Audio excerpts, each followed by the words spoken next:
Muy buenas noches, muchas gracias por acompañarme en otro programa de México Social. Y hoy tenemos un programa que yo diría nos permite comprender, tratar de realmente tener una visión. ¿Por qué? ¿Por qué seguimos siendo un país tan desigual, tan inequitativo?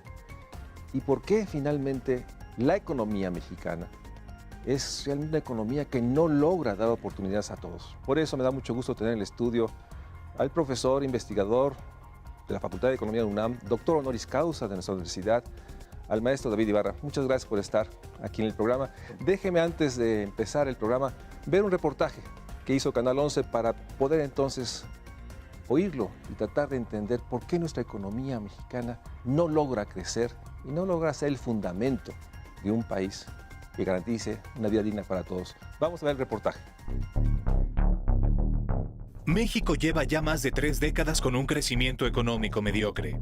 La tasa promedio anual de expansión del Producto Interno Bruto en términos reales bajó de 6.7% en las décadas de los años 60 y 70 hasta caer al piso de 2.6% donde se ha mantenido en los últimos 30 años.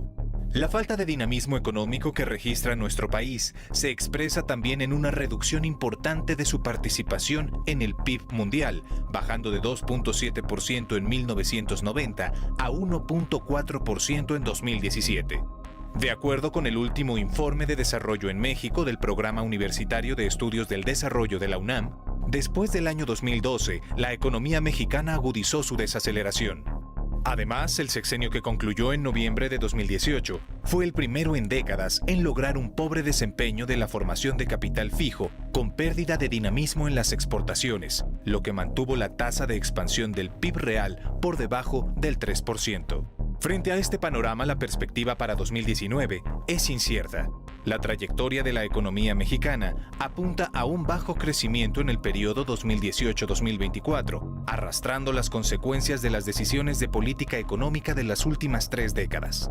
Incluso el PIB estaría creciendo a una tasa media anual 2.5% entre 2018 y 2024, muy por debajo del 4% prometido por el actual presidente de la República, Andrés Manuel López Obrador. En este sentido, urge que la estrategia económico-social del nuevo gobierno contemple que el crecimiento y desarrollo del país necesitan mucho más que la inversión productiva del Estado.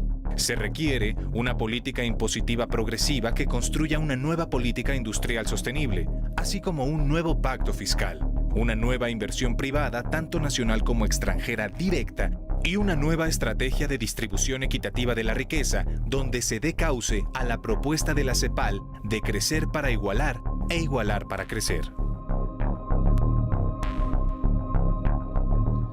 Maestro, usted lo ha dicho muchas veces, nosotros sus alumnos los hemos escuchado, incluso estas cifras no dan cuenta de una realidad, o sea, la economía no está creciendo por décadas. La pregunta sería, ¿cómo llegamos aquí? ¿Cómo estamos atrapados en este ciclo? Y déjame ponerlo así, ¿cuál es la economía que encuentra el nuevo gobierno? A diciembre del 18, ¿cuál es la situación de la economía en grandes trazos? ¿Cómo la podría describir? Bueno, si usted me permite, yo creo que arrastramos una enorme cantidad de equivocaciones o rutas equivocadas que hemos seguido. En la actualidad, 2 son los problemas fundamentales que tendrá que encarar el nuevo gobierno. El primero viene de fuera. Nuestra inserción en el mundo internacional ha sido defectuosa.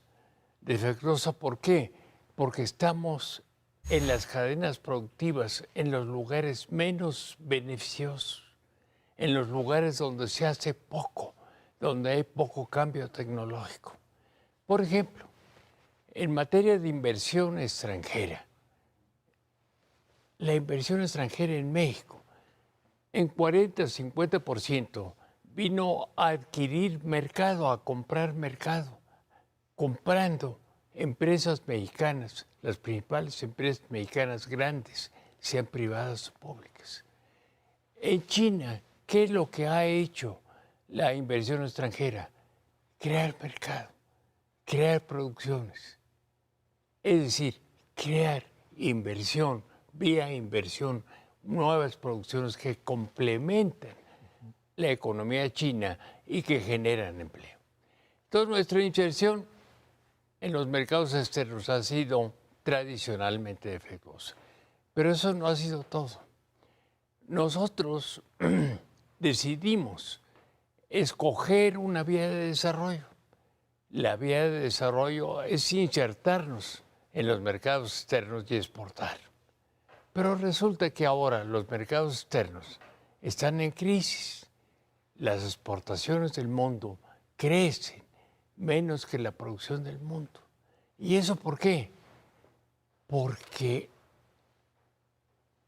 el país generador de la apertura universal de mercados, los Estados Unidos, ahora se detiene y quiere, por lo menos parcialmente, obtener mayores beneficios del comercio exterior.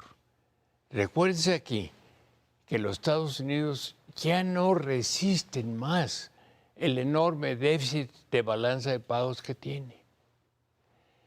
De 400 a 700 miles de millones de dólares anuales. Y ya es la economía más endeudada del mundo. Todos los Estados Unidos quieren ahora un poco frenar sus déficits como objetivo primario. Y recuérdense aquí que el superávit que México tiene con los Estados Unidos representa alrededor del 15 o 20% del déficit total de los Estados Unidos. Entonces, evidentemente, las ventajas que antes tenía, que para México no eran todas, el mercado común de América del Norte va a dejar de tener el mismo dinamismo. Y además de esto, los Estados Unidos traen una negociación muy difícil con China, traen otra negociación difícil con Europa, fundamentalmente con Alemania, países que tienen enormes superávites exportadores. Entonces, toda la configuración de la economía internacional no auspicia, no apoya la vieja estrategia de crecimiento hacia afuera que nosotros adoptamos. Es un primer problema. Nosotros tenemos que diversificar mucho más, sino mirar más hacia adentro. Porque al ubicarnos en la cola dinámica del comercio exterior, perdemos calidad en los empleos y no favorecemos la distribución del ingreso. Bueno, adentro tenemos otra suerte de problemas. Hemos venido arrastrando una cosa que yo califico como el principal rezago. Hemos perdido iniciativa para configurar nuestras propias políticas. La hemos perdido. Y eso, en la exposición que nos acaban de hacer, se muestra con la disminución en la tasa de crecimiento económico nacional y con la baja inversión. Hemos perdido la iniciativa. ¿En qué sentido la hemos perdido? Bueno, no tenemos política industrial. Nuestra banca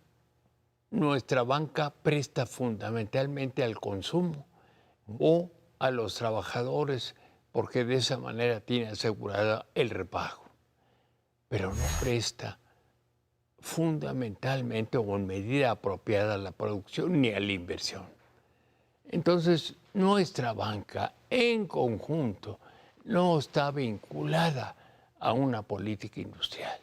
Y en particular, la banca de desarrollo ha dejado de prestar a la producción.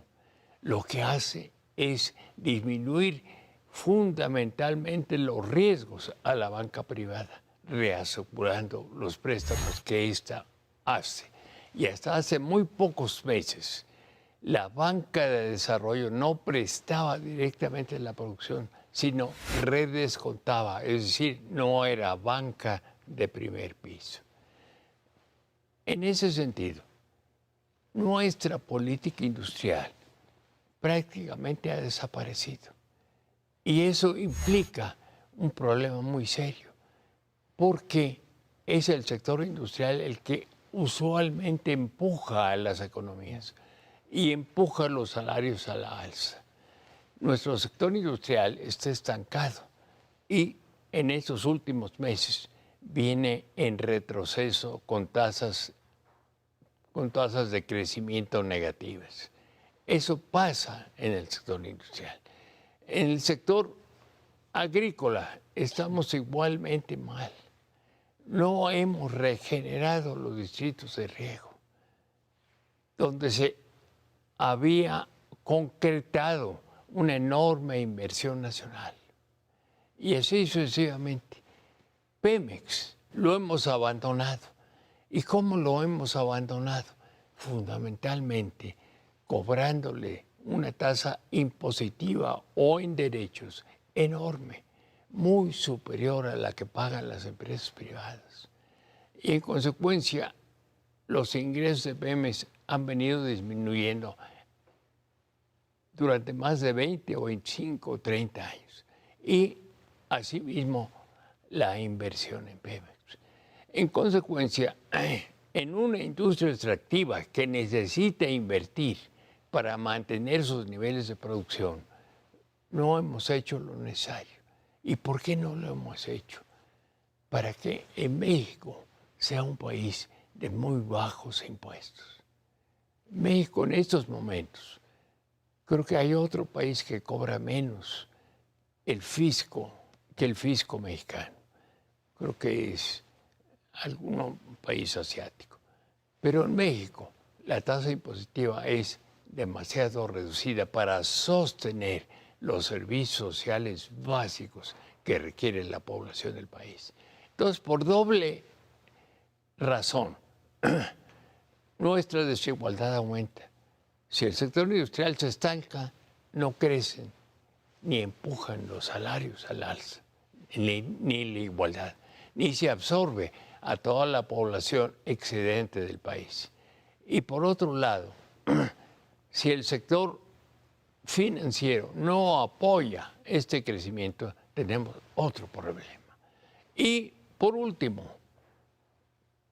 al cobrar pocos impuestos, estamos limitando grandemente la posibilidad de que el Estado, vía transferencias, vía pensiones, vía otros mecanismos, trate de nivelar la distribución nacional del ingreso. Esto pone, digamos, el inicio del sexenio del presidente Andrés Manuel López Obrador en una situación muy compleja. O sea, el modelo de los últimos 30 años ya no está, digamos, vigente en el mundo a raíz de la decisión de Estados Unidos, y por otra parte los problemas estructurales de la ausencia de una política industrial.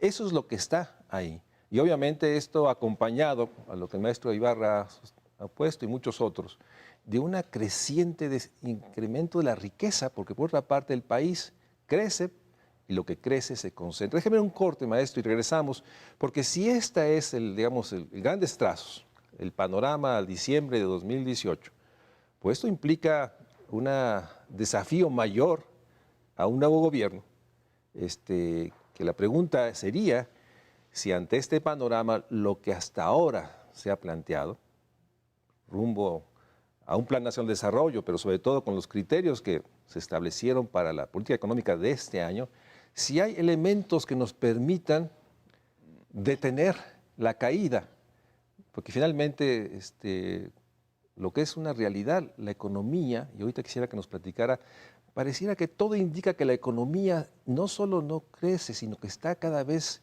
creciendo menos. Y eso me gustaría que entráramos regresando del corte.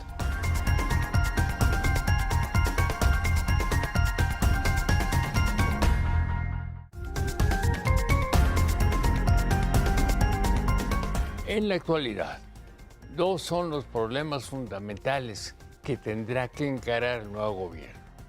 El primero viene de fuera. Nuestra inserción en el mundo internacional ha sido defectuosa. ¿Defectuosa por qué?